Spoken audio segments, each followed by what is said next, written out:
Baik, kita bersama di segmen Tazkirah di Rampai Pagi untuk edisinya di hari ini, di mana Mahirah ya, kita akan menyentuh sedikit mengenai kesihatan. Betul, kepentingan menjaga kesihatan bersama dengan narasumber kita pada pagi ini. Seperti yang kita berikan di awal rancangan Rampai Pagi tadi bersama dengan Yang Mulia Tuan Ustaz Muhammad Nasheed bin Supri. Assalamualaikum. Waalaikumsalam warahmatullahi wabarakatuh. Apa khabar? Alhamdulillah sihat. Ini baru kali pertama kita bersama ni di bulan Syawal barangkali ya? Bulan Syawal kali. Baik Ustaz, kita ni menyentuhlah tentang kesihatan ya. Maklum sajalah kalau di bulan Ramadan alhamdulillah dapat kena jaga, tetapi bila masuknya satu Syawal nitah yang menjadi gundah gulana ni bagi mereka yang rasanya sentiasa bersabar dengan makanan. Tapi di bulan Syawal ini macam mana Ustaz untuk ini orang sebagai mukadimah lah bagi kesihatan dalam berkaitan dengan agama Islam. Okay, terima kasih Muammar dan Mahirah. Assalamualaikum warahmatullahi wabarakatuh. Bismillahirrahmanirrahim. Alhamdulillah wassalatu wassalamu ala Rasulillah wa ala alihi wa sahbihi wa man walah wa ba'd. Yang saya hormati Tuan Muammar dan Puan Mahirah serta para penonton yang dirahmati Allah sekalian. Alhamdulillah bersyukur kita ni ke hadrat Allah Subhanahu wa taala kerana di atas limpah kurnianya jiwa kita ni dapat bertemu lagi di dalam segmen Tazkirah di Rampai Pagi pada hari yang mulia ni. Dan insyaAllah hari ini kita ni akan sama-sama membincangkan satu tajuk yang begitu menarik sekali, iaitu berkaitan dengan pentingnya menjaga kesihatan untuk kita ni. Jadi kita ni lihat dalam hidupan ni Allah Subhanahu wa taala melimpahkan banyak nikmat sebenarnya lah kita ni. Dan di antaranya adalah nikmat kesihatan. Jadi nikmat kesihatan ini adalah merupakan rahmat daripada Allah Subhanahu wa taala bagi hamba-hambanya. Sebab apa? Cuba kita ni bayangkan kalau sekiranya dalam hidupan ni kita ni indah sihat bah, sakit. Jadi dengan sendirinya hidup kita ni di dunia ni indah bahagia. Indah tenang hidup kita ni. Jadi sebab itu apabila kita ni lihat di luar sana ramai orang sanggup membelanjakan duit dorang ni untuk membeli apa saja makanan ataupun minuman. Bahkan ada yang sanggup orang membayar perawatan yang mahal sekali demi untuk menjaga kesihatan. Sebab apa? Apabila orang itu tidak sihat, duitnya banyak, hartanya banyak, sia-sia semuanya. Betul. Jadi sebab itu kita ni harus menghargai nikmat kesihatan yang kita ni miliki. Sebab apa? Selalunya kita ni apabila kita ni jatuh sakit, baru tak kita ni sadar, baru tak kita ni ingat Allah Subhanahu wa taala, minta doakan. Tapi di ketika kita ni sihat, kita ni lupa. Sebagaimana ada hadis daripada baginda Rasulullah sallallahu alaihi wasallam daripada Ibnu Abbas radhiyallahu anhuma, katanya telah bersabda Nabi Muhammad sallallahu alaihi wasallam, dua nikmat yang kebanyakannya orang yang sering terpedaya olehnya, iaitu kesihatan dan masa lapang. Riwayat Al-Imam Al-Bukhari. Jadi memandangkan betapa pentingnya kesihatan ini, kita ni beruntung sekali. Sebab apa? Agama Islam awal-awal lagi memberikan kita ni peringatan supaya apa? Supaya kita ni janganlah mencampakkan diri kita ni kepada kebinasaan. Maksudnya di sini bermula daripada makanan kita ni, apa yang kita ni makan, minuman kita ni, selepas satu kita ni punya orang kelakuan kita ni. Sebab itu Islam awal-awal memberitahu kita ni apa, supaya apa, jangan kita ni minum arak contohnya. Apabila kita ni minum arak, ia akan boleh memudaratkan kita ni. Selepas itu makan babi. Contohnya makan babi, dalam Quran sudah ada memberitahu jangan kita ni makan babi. Sebab apa? Apabila kita ni makan babi, kita ni akan mendapat penyakit daripada babi itu. Selepas itu yang lain minum orang, contoh yang lain lagi makan sabuk, menyidak ni orang kata ni. Menyidak sabuk dia, menyidak dadah dia dan sebagainya. Jadi sebab itu pentingnya kita ni supaya kita ni mengikuti landasan yang diajarkan oleh agama Islam. Wallahu a'lam. Ya, alhamdulillah. Jadi itu baru mukadimahnya kita ni ya. Memang kesihatan ini memang satu nikmat yang sungguh bernilai sebetulnya untuk kita ni, untuk melakukan apapun aktiviti dengan lancar. Jadi yalah seperti yang dinyatakan oleh Ustaz tadi, manusia kadang-kadang sering alpa ya, sering lupa apabila diberikan nikmat tersebut. Jadi mungkin dapat diterangkan dari segi aspek apa yang perlu diambil perhatian supaya sentiasa dalam keadaan sihat ini, Ustaz. Alhamdulillah. Terima kasih Puan Mahirah. mengenai dengan aspek kesihatan. Sebenarnya banyak pelangnya sudut sudut aspek yang tadi Luas perlu lagi ambil sebetulnya. perhatian sebenarnya. Contohnya macam kalau kita ni mau sihat, perlu kita ni lihat lingkungan kita ni juga. Apabila lingkungan kita ni positif, maksudnya insyaAllah kita ni akan mendapat kesihatan juga. Dan yang paling penting lagi adalah gaya hidup kita ni sebenarnya. Bagaimana gaya hidup kita ni dan cara pemakanan kita ni. Ini saya ambil daripada buku yang ditulis sendiri oleh Yang Berhormat P.H. Mufti kita ni. Ini bukunya. Kita boleh dapatlah di Jabatan Mufti, insyaAllah mungkin masih ada lagi, lama pulang sudah buku ini sebenarnya. Jadi dalam buku ini yang bisanya ia menceritakan, maksudnya di sini macam mana cara kita ni untuk mendapatkan gaya hidup yang sehat dan gaya pemakanan yang sehat menurut perspektif Islam atau yang paling penting. Sebenarnya agama Islam ina melarang kita ni untuk melakukan riadah. Apa saja riadah, agama kita ni ina melarang kita ni melakukannya. Asalkan riadah yang kita ni lakukan itu senonoh. Senonoh satu maksudnya di sini menutup aurat. Sekiranya riadah itu untuk lelaki saja. Kalau sekiranya riadah itu sesuai untuk bini-bini saja. Mungkin macam-macam lah contohnya yang kita ni lihat. Contoh riadah yang selalu dilakukan di negara kita ni, contohnya hiking. Dengan hiking sendiri ia boleh menyihatkan tubuh badan kita ni. Apalagi contoh yang lain, contohnya ke gym. Ada orang main zumba tia, angkat basi tia, ada orang main bola, tapi masa ni mungkin main bola dikontrol-kontrol kali ya. Kurang sedikit lah berbanding sebelumnya, tapi still ada main bola. Ataupun contoh apa lagi yang lain Nenek? Banyak lagi. MMA kata, yang macam karate apa ni. Ataupun boleh dikira riadah juga. Tapi itu dimasukkan dalam kategori riadah yang berat. Tapi ada sebenarnya riadah yang ringan lagi. Dan pernahkah Muammar dan Mahirah mendengar riadah ketuhanan? Riadah ketuhanan, pernah dengar bunyi tak? Dalam buku Yang Berhormat P.H. Mufti kita ni ada menceritakan tentang riadah ketuhanan. Jadi kalau sekiranya orang itu memang sudah aktif beriadah, contohnya riadah yang barat tadi, tapi apabila di-combine lagi sama riadah ketuhanan, maka ianya lebih hebat lagi.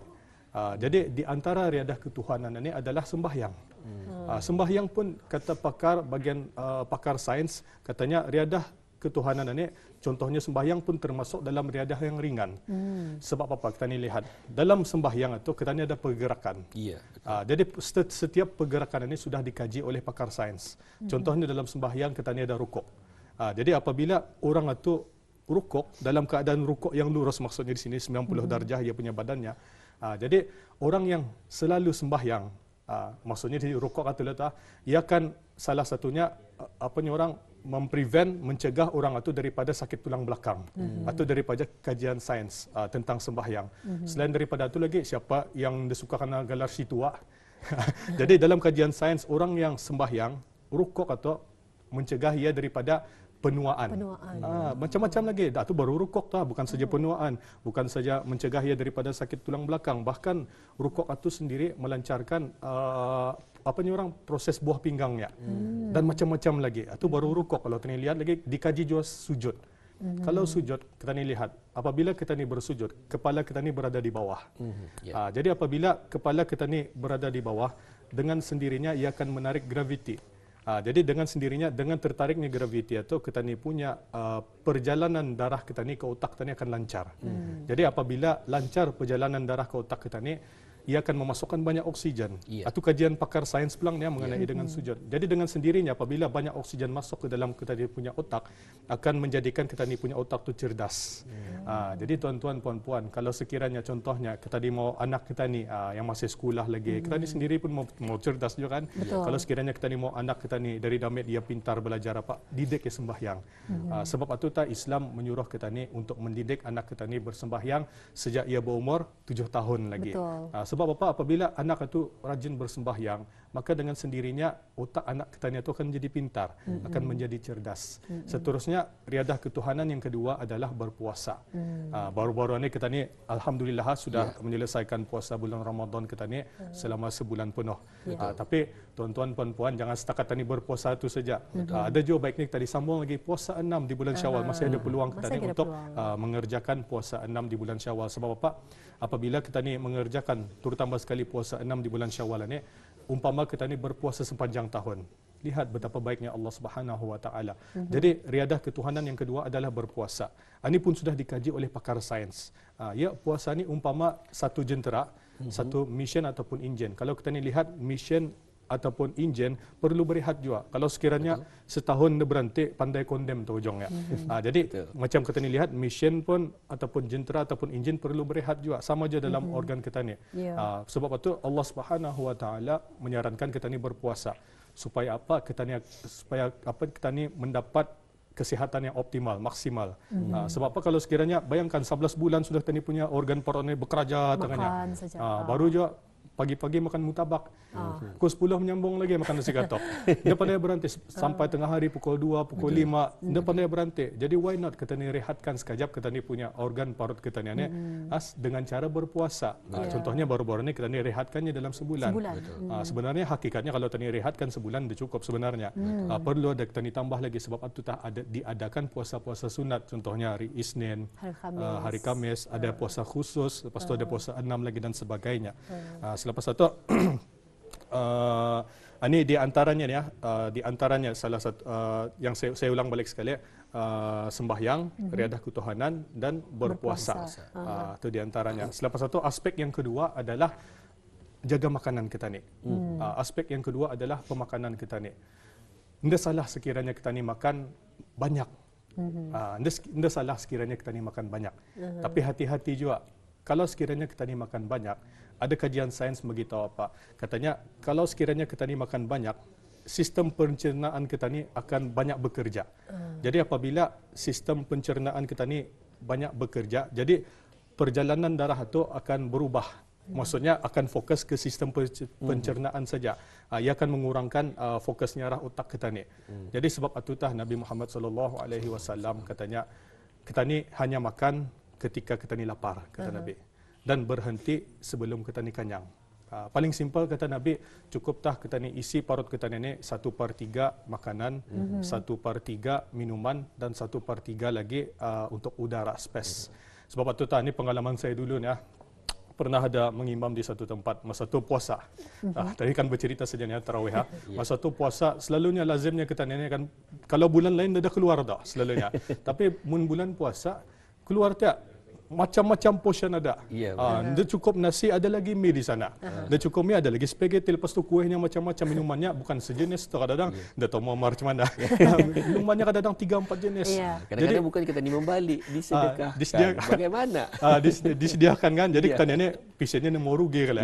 Jadi semua akan dia semua akan dimakan. Semua dibedal. Jadi apabila kita ni terlalu kenyang, jadi itu mengakibatkan kita ni sembahyang kita ni tidak khusyuk. Ada sekali itu saya ingat masa mengimam dulu bertarap bah. Masa mengucap habis baca tani Al-Fatihah itu amin bertarap dulu. Ya Allah, hilang khusyuk terus. Padahal dirimu kada tanya oleh jemaahnya, tuan imamnya ngapa bunyi bertarap tadi tu nya. Luan kanyang. Jadi pengajaran saya tu Nabi ikut cakap Nabi-nya, Nabi jangan terlalu kanyang. Sebab apa? Ini ada satu cerita juga, ada satu cerita daripada Ibn Sina. Pernah dengar nama Ibn Sina? Dalam buku ini ada menceritakan berkaitan dengan Ibn Sina. Ibn Sina ini adalah seorang tokoh perubatan. Pada satu ketika ia dijumpai oleh seorang etis yang tidak ada agama langsung. Ia bertanya kepada Ibn Sina, ya Ibn Sina ya katanya, aku tidak mendapati satu ayat pun daripada Al-Quran aninya yang berkaitan dengan perubatan. Ia cakap cuma tu orang Ibn Sina. Yang mana yang kita tahu di dalam Al-Quran ada 6,660 ayat. Katanya satu ayat pun di dalam Al-Qurannya aku tidak mendapati ayat yang berkaitan dengan perubatan. Sekali kata Ibn Sina kepada orang etis tadi tu, katanya ada sebenarnya. Tapi ia ada satu ayat. Ia setengah ayat saja. Jadi satu ayat pun dah habis, ia sedikit saja. Kata Ibn Sina. Sekali kata orang etis tadi, ia kannya, benarnya. Lepas tu Ibn Sina beritahunya, naamnya. Ada katanya, bacanya. Lepas tu ada ayat Al-Quran itu sikit saja. Wa kulu washrabu wa la tusrifu innahu la yuhibbul musrifin. Kata Allah Subhanahu wa taala, dan makanlah serta minumlah. Dan janganlah kamu melampaui batas. Sesungguhnya Allah Subhanahu wa taala tidak suka orang yang melampaui batas. Jadi itu adalah ayat perubatan sebenarnya. Jadi apabila kita ni mahu sihat, makan apa saja, minum apa saja, tapi jangan berlebih-lebihan. Jadi kita ni lihat di sini, punca penyakit itu adalah berpunca daripada perut kita ni sebenarnya. Ada hadisnya tu, kata Nabi, perut itu adalah rumah segala penyakit, kata Nabi.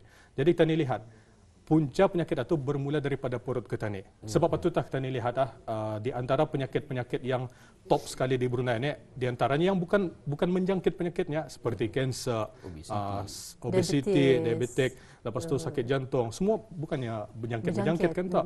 Tapi kita ni lihat di sana puncanya adalah bermula daripada cara kita ni makan dan cara kita ni minum. Jadi itulah kata Ibn Sina kepada orang etis tadi. Jadi sambungannya adalah ada lagi satu riwayat hadis pada satu ketika Raja Mesir membagi hadiah kepada Nabi Muhammad SAW.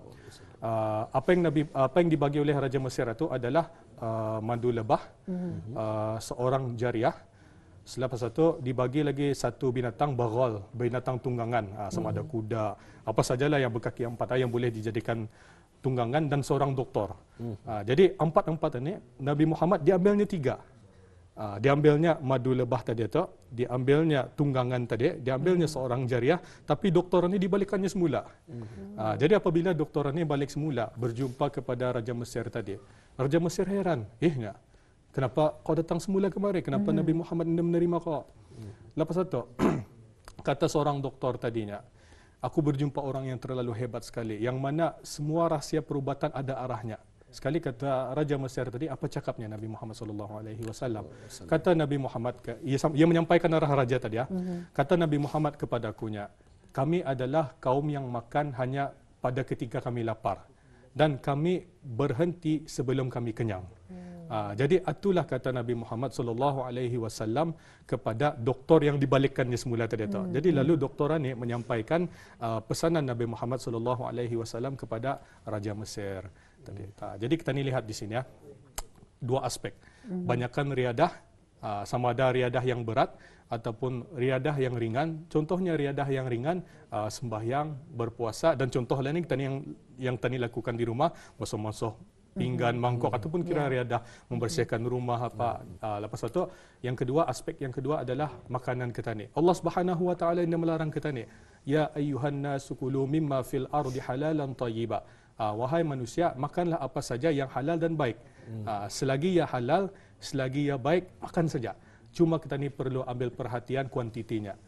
Jadi kuantitinya tidak perlu kita ni makan sesampai kita ni kanyang-kanyang berhabis. Cukup tak saja beberapa suap untuk membagi kita ni tenaga. Macam itulah.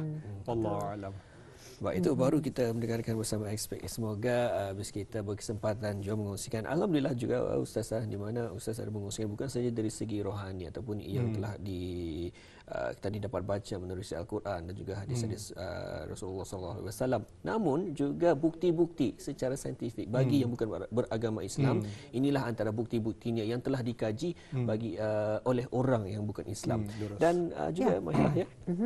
Alhamdulillah, yang mana kalau kita melihat sebetulnya agama Islam itu telah pun mengambil perhatian lebih serius terutama sekali dalam isu kesihatan, bukan sahaja daripada yang kita ni jasmani tapi rohani juga, ya. Seperti dinyatakan tadi ada 3 perkara yang telah dinyatakan tadi, riadah ketuhanan ya, riadah ketuhanan, sembahyang, puasa dan juga aktiviti biasanya. Asasilah kita ni buat. Dan juga pengawalan makanan. Jadi kita ada lebih kurang 2 minit saja lagi ni Ustaz. Secara ringkasnya kesimpulan daripada topik kita ni. Kesimpulan daripada tajuk tadi pada hari ini, haruslah kita ni tahu bahawa kesihatan ini sebenarnya berupa amanah daripada Allah Subhanahu wa taala, dan haruslah kita ni jaga dengan sebaik-baiknya. Jadi untuk lebih lanjut lagi, saya sarankan kepada tuan-tuan puan-puan, carilah buku ini. Carilah buku ini. Nama bukunya Gaya Hidup Sehat dan Pemakanan Sehat Menurut Perspektif Islam. Di Jabatan Mufti, yang ditulis sendiri oleh Yang Berhormat PN Mufti kita ni. Mungkin masih ada lagi. Saya pasti masih ada. Ataupun kita ni tanya arah orang yang pakar. Fas'alu ahla zikri in kuntum la ta'lamun, di dalam Al-Quran begitu. Contohnya di doktor bagian kesihatan yang pakar bagian pemakanan. Sebab apa? Apabila kita ni hidup dalam keadaan sihat walafiat.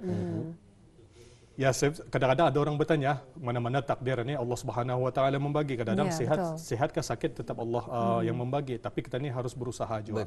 Sebab apa? Apabila kita ni dalam keadaan yang sihat walafiat, ianya akan menyebabkan kita ni hidup dalam kebahagiaan, hidup dalam kesenangan, ketenangan, dan lebih penting lagi kita ni harus tahu apa tujuan kita ni hidup di dunia ni. Wa ma khalaqtul jinna wal insa illa liya'budun. kami tidak mencipta jin dan manusia melainkan beribadah. Jadi apabila kita ni sihat, ia akan memudahkan kita ni beribadah kepada Allah Subhanahu Wa Taala. Dan beribadah ni ada dua ni. Satu beribadah kepada Allah dan kedua kerja pun ibadah juga. Betul. Jadi apabila kita ni dalam keadaan yang sihat, insya-Allah ibadah kepada Allah mudah dan kita ni bekerja pun senang juga untuk mencari sumber rezeki kita ni. Nah, dan harus kita ni tahu juga tujuan hidup kita ni adalah untuk menjadi khalifah. Khalifah ni artinya jadi pemimpin. Kita ni harus pandai memimpin diri kita ni. Bukan saja diri kita ni, dan kita ni harus memimpin orang lain juga. Contohnya mengajak orang membuat kebaikan, melarang orang melakukan kemungkaran. Itu adalah di antara beberapa ciri-ciri pemimpin. Wallahu a'lam. Alhamdulillah. Ya, Alhamdulillah. Demikian tadi kita bersama dengan Yang Mulia Tuan Ustaz Muhammad Nasheed bin Supri untuk berkongsi ilmu mengenai dengan tajuk kita. Kepentingan menjaga kesihatan. Ya, terima kasih. Semoga Ya. ia bermanfaat ya. Dan juga kita ucapkan sekali lagi terima kasih Ustaz dan Assalamualaikum. Waalaikumsalam warahmatullahi wabarakatuh.